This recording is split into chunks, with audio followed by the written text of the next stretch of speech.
Olá pessoal, tudo bem? Meu nome é Rafael, sou o professor Rafael e hoje nós vamos ter a aula de história. E o nosso tema é identificar as características das revoltas negras no Brasil do século XV, principalmente a revolta dos malês, e analisar os seus impactos na ordem escravocrata vigente. Durante todo o período onde houve escravidão no Brasil, houveram resistência. Os escravizados muitas vezes não conseguiam resistir porque eles estavam ali sendo vigiados. Mesmo assim, muitos conseguiram de alguma forma resistir. E foram criados vários quilombos, por exemplo, que tiveram durante todo o período, houveram quilombos ali durante o período onde havia escravidão no Brasil. Aí, esses quilombos já eram aí, né, uma luta, né, uma forma de luta das pessoas que eram escravizadas. A revolta dos malês, muitas vezes ela foi passada para a história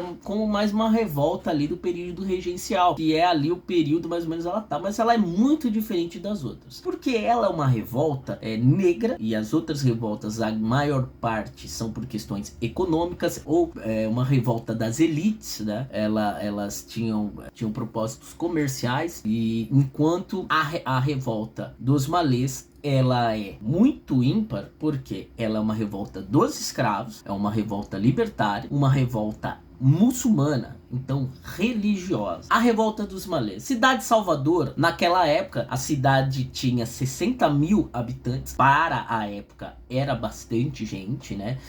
E 25 mil desses 60 mil eram de pessoas escravizadas. Boa parte dessas pessoas vinham da Nigéria, e na Nigéria havia muitas pessoas que eram islâmicas, da religião do Islã, e então havia também uma boa parte desses escravizados nigerianos que eram muçulmanos. A origem da palavra malê é da língua iorubá, que significa muçulmano, né? Grande parte desses escravizados muçulmanos, eles eram alfabetizados, e muitos deles tinham permissão de ter o Alcorão, e eles se vestiam de maneiras diferentes, se vestiam com abadá, e aí tá até um requisito aí, né, do que se chama abadá, quando vai para o carnaval e tudo mais, já é uma herança desse período. Os objetivos da revolução era o fim da escravidão, confrontar a perseguição religiosa que eles sofriam, né, por serem muçulmanos, a implantação do islamismo no Brasil era o que eles queriam, e o fim dos castigos físicos. Dados da revolta dos malês: foram 600 pessoas envolvidas, era bastante gente. Porém, eles não tinham um poder bélico relevante. O movimento planejou lutar num dia festivo religioso para pegar as tropas dispersas e a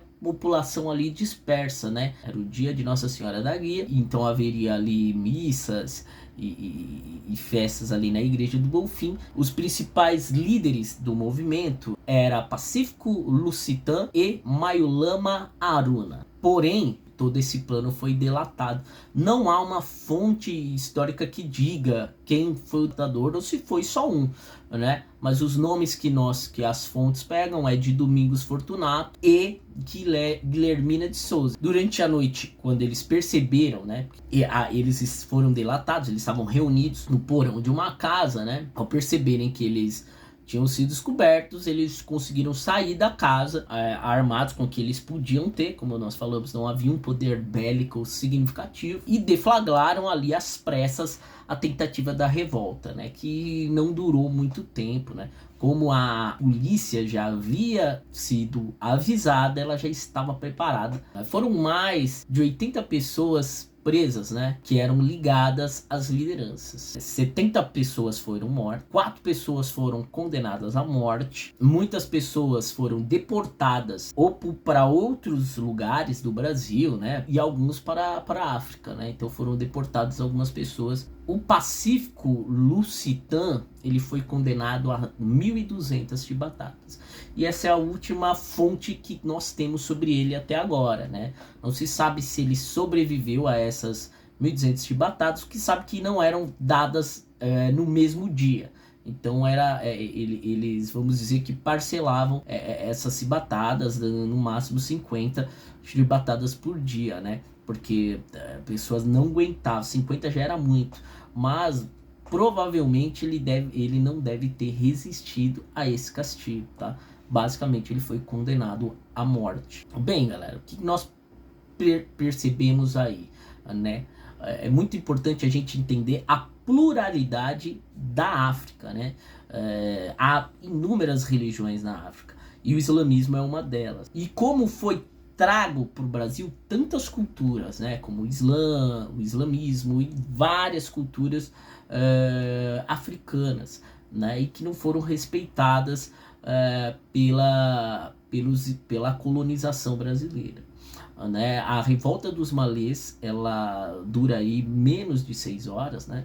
Mas ela ficou marcada na história como uma resistência tanto da religiosidade das pessoas, né? Que não era respeitado, né?